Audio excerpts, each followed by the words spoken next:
और खबरों पर सबसे बड़ी बात है कि रोहिणी आचार्य लालू प्रसाद की बेटी हैं, वो वापस सिंगापुर लौट गई हैं और सिंगापुर जब वो लौटी तो उन्होंने कहा है कि वो फिर लौट कर आएंगी और सारण वालों को उन्होंने अभी छोड़ा नहीं है और लौट कर जल्द आएंगी और वहां का हाल चाल लेंगी, ये भी उन्होंने कहा है। देखिए, सारण में उन्होंने काफ़ी मजबूती के साथ चुनाव लड़ा था और महज कुछ हजार वोटों से, लगभग 12 या 13 हजार वोटों से वो चुनाव हार गई थी और अब वो सिंगापुर के लिए रवाना हो गई हैं। वहाँ उनसे बातचीत भी की है हमारे संवाददाता अविनाश ने, तो हमारे संवाददाता अविनाश भी जुड़ गए हैं।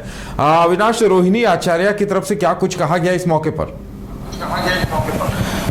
देखिए, लोकसभा चुनाव के बाद रोहिणी आचार्य अब वापस सिंगापुर के लिए वो रवाना हो गई हैं और उन्होंने एयरपोर्ट पर पत्रकारों से बातचीत के दौरान उन्होंने कहा कि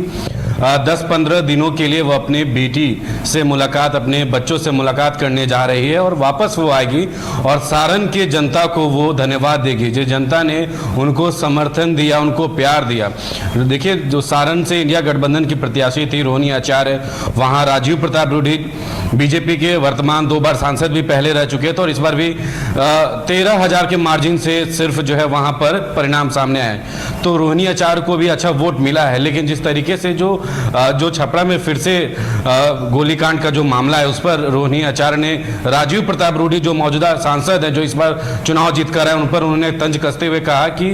गोली जो चल रही है और आगे भी कितना गोली चलेगी, अब ये सारे सवाल का जवाब राजीव प्रताप रूडी देंगे, वही वहां के सांसद हैं। तो रोहिणी आचार्य ने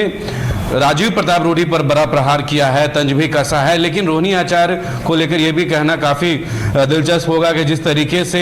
सारण जो लालू प्रसाद यादव का गढ़ माना जाता था, लालू प्रसाद यादव भी वहां से सांसद रहे हैं और देखिए उनकी बेटी, छोटी बेटी जब राजनीति में इस बार एंट्री की थी और बहुत अच्छा फाइट देखने को मिला सारण में, और यही वजह है। देखिए, और सम्राट चौधरी जो बिहार के उप मुख्यमंत्री हैं, उन्होंने भी आज रोहिणी आचार्य को लेकर कहीं ना कहीं इशारे में वो तंज ही उन्होंने कसा है कि ये तो होना ही था। हमने पहले भी कहा था कि जो भी आरजेडी के कैंडिडेट हैं और लालू प्रसाद यादव के जो बेटी हैं रोहिणी आचार्य, वो चुनाव खत्म होगा और वो चले जाएंगी सिंगापुर, जो विदेशी लोग हैं। और उन्होंने ये भी कहा कि लालू प्रसाद यादव और तेजस्वी यादव को माफी मांगना चाहिए अपनी बेटी से, वो लोग जानबूझकर जो है रोहिणी आचार्य को यहाँ से चुनाव लड़ाएं। तो देखिए, जिस तरीके से सम्राट चौधरी तंज कस रहे हैं और वहीं रोहिणी आचार्य गई हैं सिंगापुर के लिए और अपने बच्चों से मुलाकात करने गई हैं। यही उन्होंने ये भी कहा है कि जब वो वापस 10-15 दिनों की छुट्टी से लौट कर आएंगे, बच्चों से, अपने परिवार वालों लोग से मिलकर आएंगे, तो फिर से वो सारण के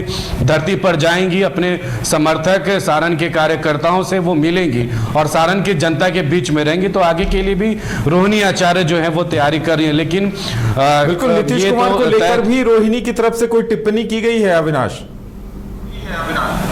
जी उदय, नीतीश कुमार को लेकर भी कोई टिप्पणी रोहिणी की तरफ से की गई है? जी बिल्कुल, देखिए, नीतीश कुमार को लेकर भी उन्होंने कहा, जिस तरीके से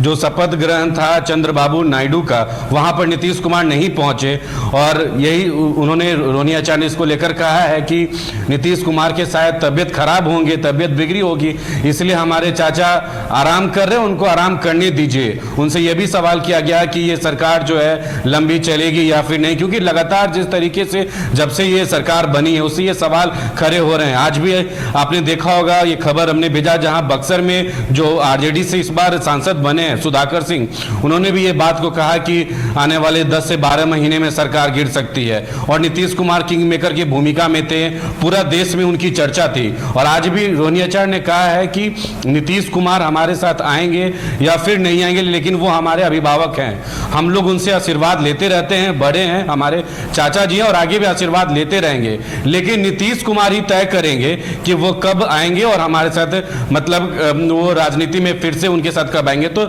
ये भी कहीं ना कहीं आरजेडी के लोगों को ये पता है और इस आस में वो लोग हैं कि नीतीश कुमार एक बार फिर से आरजेडी के साथ आए। उदय, बिल्कुल, तो देखने वाली बात ये होगी कि वो कब तक लौट कर आते हैं और उनको लेकर जो सियासत